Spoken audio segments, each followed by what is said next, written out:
Hey guys, I hope you all have had a great new year and amazing holidays. And with the beginning of the new year, I figured it would be a good time to look back and do a quick little top 5 favorite video games of 2017. Now these are all games that I've personally played, though they may not all have shown up on this channel. Let me know what your favorite game of 2017 was in the comments below. Anyways, without further ado,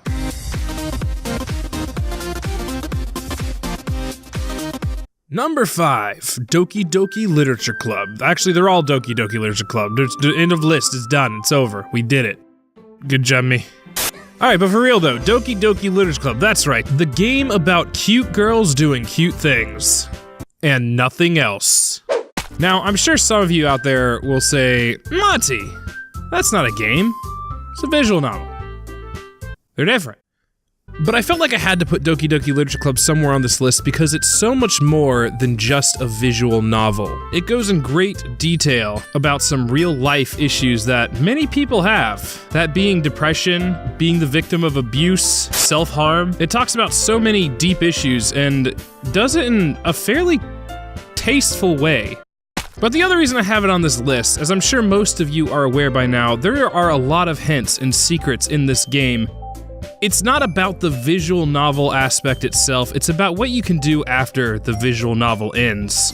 And it's even implied in the metadata that these characters are going to show up in another game. And there's a great episode of Game Theory on that if you guys are interested in that. I'll put a link in the description below. Anyways, on to the next one.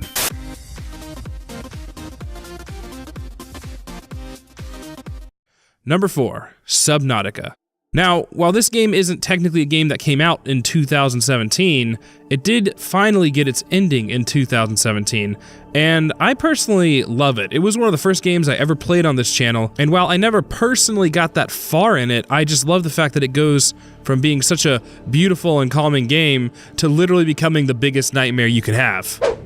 Oh, well hello there, little fishy. No, fishy! Why, fishy? 2017 has been a terrible year for AAA titles, releasing $60 games that are incomplete or just straight up terrible. But that's part of what makes Subnautica so great. You can really tell that the devs put their love and passion into this project, and they made something nice out of it. They made something beautiful and fun, and for only about half the price of a normal AAA title. It just goes to show you, sometimes patience pays off.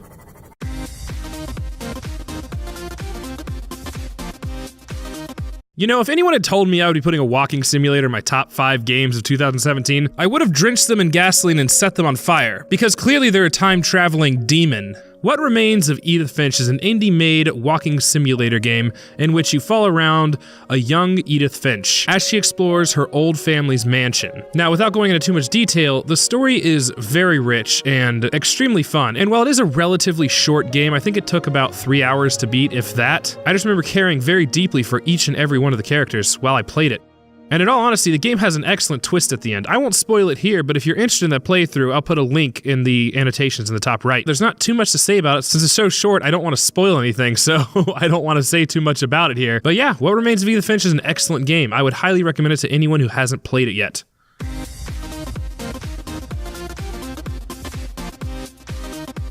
Number 2.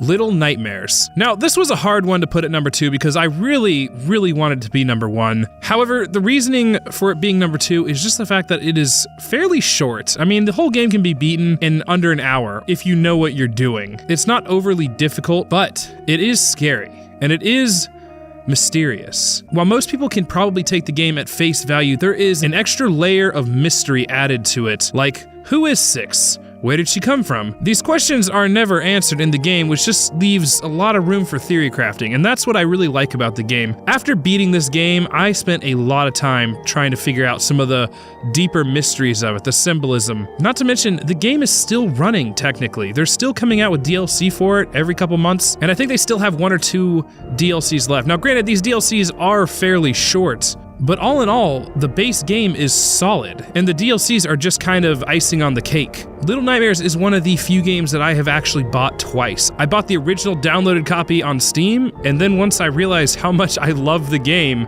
I actually went online and bought the collector's edition, which I've only done for one other game in the past, and that game was BioShock Infinite, which unfortunately is not going to be on this list.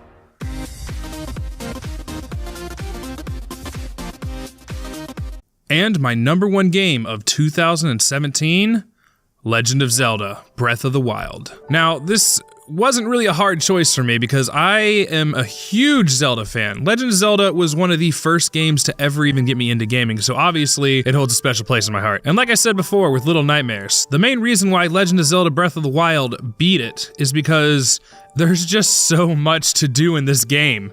In fact, I would honestly even say this game alone is worth the price of the Switch, because I bought the game when it first came out and I am still playing it to this day. That is nearly a whole year of playing the same game. Now, the other reasons that I really like this Legend of Zelda game over other ones, let's say Skyward Sword, is because they did something very unique in this, not just with the combat system or the open world, but with the characters. This is the first Legend of Zelda game that actually seems to really flesh out the characters, especially Zelda, who, for the most part, has been pretty two-dimensional ever since the game's creation, let's be real. But the game is difficult, the game is long, and most importantly, it's fun. Even when you die in an unfair way, you still have fun doing it. In a lot of ways, it's similar to games like Dark Souls. It's really difficult, but extremely rewarding to finally beat that boss that you spent so long fighting. But yeah, guys, that's my top 5 favorite games of 2017. What was yours? Let me know in the comments below. And as always, thank you for watching, and I will see you around.